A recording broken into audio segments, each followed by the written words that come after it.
They said, Nikki, no one will ever love you. I don't think anyone said that. Trapped him. A lot of people love you, but... Got him. Thirst trap. Hello and welcome back to Help I Suck at Wedding Planning. I wanted to post more of these along the way of wedding planning, but it was so damn stressful, I did not do that. Welcome! Okay, so the wedding's over now. I am officially Nikki Limo Green. Oh, look at my green shirt to commence. Oh, it's green. My last name's green. Oh, green shirt. It was at one point not this wrinkled, just like my spirit before planning a wedding. Yes, I will be posting more wedding vlogs of the day and leading up to the day and our actual wedding video once it's finished editing. It takes a couple weeks to get edited.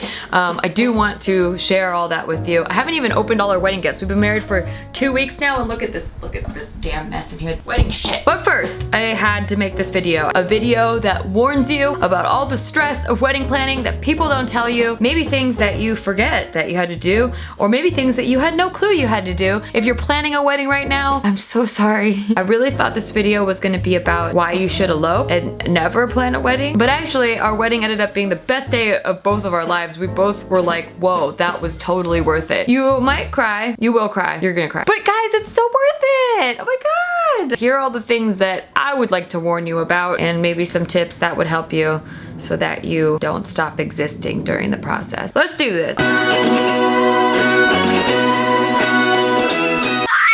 Okay, so number one, you should book your wedding venue a year in advance. They take like a year to reserve if you want like a really pretty place or a popular place. We were getting married in Santa Barbara. I did not know that that was a popular wedding destination. It was just my hometown and where I had always planned on getting married. It's a wedding destination. It took a year to reserve a venue. Do that, then you get a whole year to kind of like procrastinate. Also, try on your wedding dress 6 to 8 months in advance. That seems like a long ass time. I loved my dress, but it did take 5 months, which is a lot longer months than I thought. So try on a wedding dress. Plus it will just ease your mind to have that out of the way. That's a big one and you just want to think about it. Number two, diet, exercise, vitamins, important things. I would recommend starting your diet and exercise plan ASA motherfucking P. Don't start it 2 weeks before the wedding. You're gonna stress yourself out. You're already stressed out. You may be one of those people that's like, I love my body and I don't need to do a diet and exercise program. And girl, I respect that, but wedding dresses are expensive and wedding photography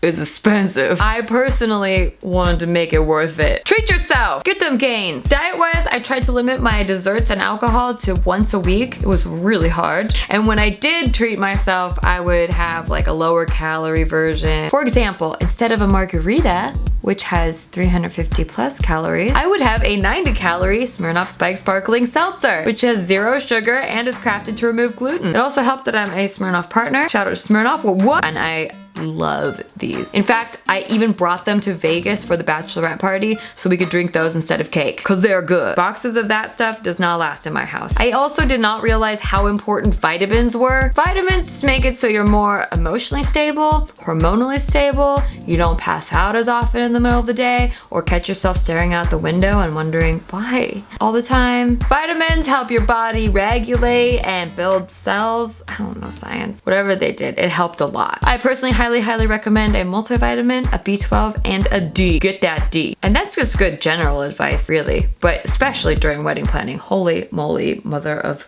God. Number three, by far the most stressful thing with wedding planning for me was the wedding invites. Good Lord. I'm sure back in the day when the whole wedding thing started, mailing letters was a pretty hip way to keep in touch with people. And you just had everyone's address on your person. But now we barely have people's phone numbers. I'm not gonna sugarcoat it. It was a damn nightmare getting everyone's addresses. I have 90 family members on my side of the family alone and I don't have all their phone numbers. I kept procrastinating. I constantly had dreams that no one showed up to our wedding because I didn't mail the invites. So I finally sucked it up and just emailed evites. I have email addresses, so at least people would know that we are having a wedding. So then that bought me time to get everyone's addresses. Do that. Then when you finally do have everyone's address, the wedding industry likes to pressure you into thinking that you have to get these fancy invites with calligraphy and stuff, pop-up paper maches and confetti. You don't need that. People are gonna throw your invite into the garbage. The lowest quote I got got from a wedding invite maker was $1,100 for 80 invites. And these were just the basic invites. These were not fancy invites. The next thing I know, I was making my own invites on Vistaprint. I spent $80 for 100 invites with envelopes personalized with our return address on them and custom seals for the envelopes with our names on them. Not sponsored by Vistaprint, but if you like keeping your money, I highly recommend. Highly, highly recommend. Number 4, get a day of wedding coordinator. If there is one piece of advice that I would throw out there, that is the one. If you can afford a full-on wedding planner, oh my God, do it. Save that wedding invite money. Give it to a planner. Just throw it at her, chuck it at her, him or her, I don't know. I personally could not afford a full-on wedding planner, but a day of coordinator was worth every penny. They deal with the vendors, your family, your timeline. They tell you what to do and when to do it so that you don't have to think about all that stuff, which frees you up to enjoy your wedding. Totally worth it. Number 5, some stuff you forget. Cake toppers, garter belts, house bouquets, all things that I forgot about. I got this cool cake topper from Etsy, which was like people that look like us, and I'm dragging him away from an Xbox where he's playing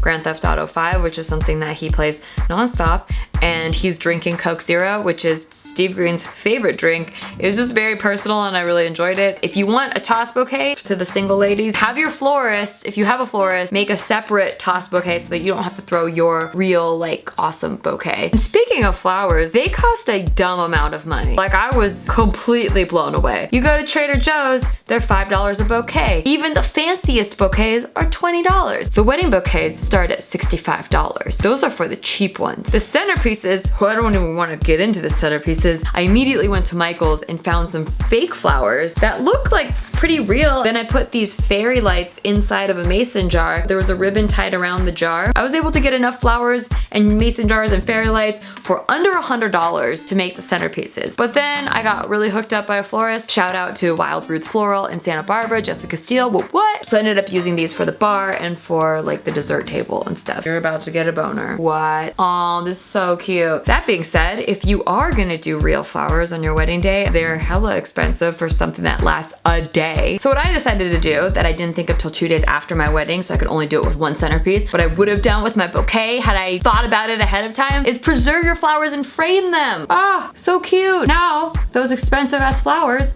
last forever. You can buy silica gel online. I highly recommend buying the ones on Amazon. I did not get to do that because it would have taken too much time to come in. But if I would have known this ahead of time, which I'm hopefully warning you to do, save your flowers, keep them in good condition, bring them home, immediately put them in a tub with silica gel and let them stay there for I think 3 to 5 days. Then you frame them and you can hang them up next to your wedding photos. Oh. Oh. Know what else is expensive? I know everything with a wedding is expensive, but you know what else? Wedding photography. You could go with an amateur photographer, but then I was scared because I heard horror stories of them not getting things and like pictures being grainy and awful. And the reason I guess why wedding photographers are more expensive than any other photographer is that if you're getting your headshots done, you can always retake them. On your wedding day, there are no redos. That person has to capture those moments when they happen. And if they don't know what they're doing, then they're not gonna get it for you. So for me personally, when I saw the pictures, it was totally worth it. Shout out to Brandon and Erica Photography. I will leave links for all my vendors in the description because they were all above and beyond amazing. So worth it. Mwah. Few things that I recommend splurging the money on. Also, if you want a good photographer and you're having your wedding during peak wedding season,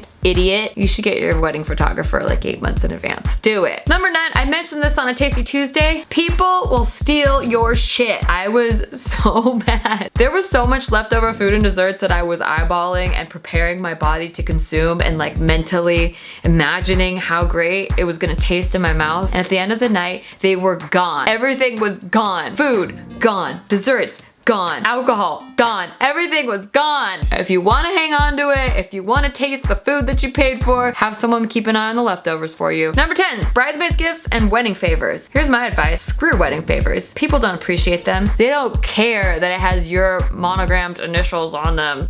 Save your money, spend it in the bridesmaids gifts. Your bridesmaids are there for you. They got your back during this process. Give them something nice. I got them these bracelets that say fuck perfect on them because weddings are stressful and everyone's trying to do a good job. I wanted my wedding to be a stress-free zone where everyone just has fun. So this is a reminder at any point if someone was like, oh no, things aren't perfect, fuck perfect. I also got them individual gifts that were special to them personally that reminded me of them. Number 11, writing your own vows. Do you know how to write vows? I didn't. Watch wedding videos, then you will know how to write vows. And I don't mean watch them to copy them, I just mean watch them to get the tone. I didn't write them till the week before the wedding because I thought they had to be all serious and traditional. Then I saw some wedding videos and I was like, oh, you can just write them how you normally speak and feel. So I wrote them like just from my heart. It was perfect. Well, fuck perfect. It was perfect. My vows were about how much I love Steve and what I promised to do to prove how much I love Steve. And they were just really honest and real. Just everything that I wanted to say. And I'm so glad we did it that way. Gross. Barf, sorry, it's true. Never vowed till death do us part. Haha, off the hook. Lastly, the best advice that I ever got that I will pass down to you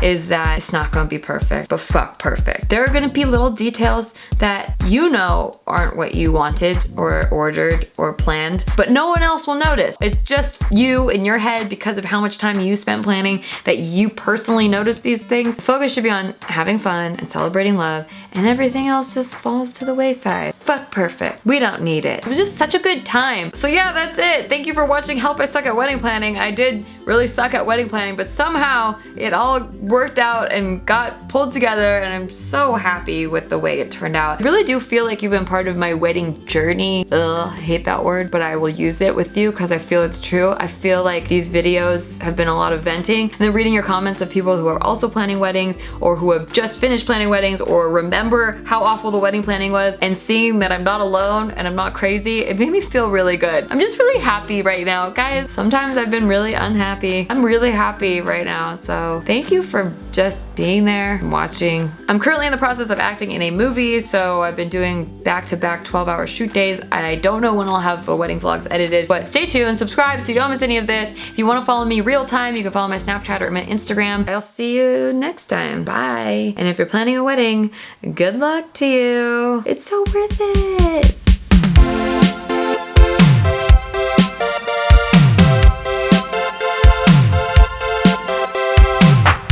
No, but it is though. It really is.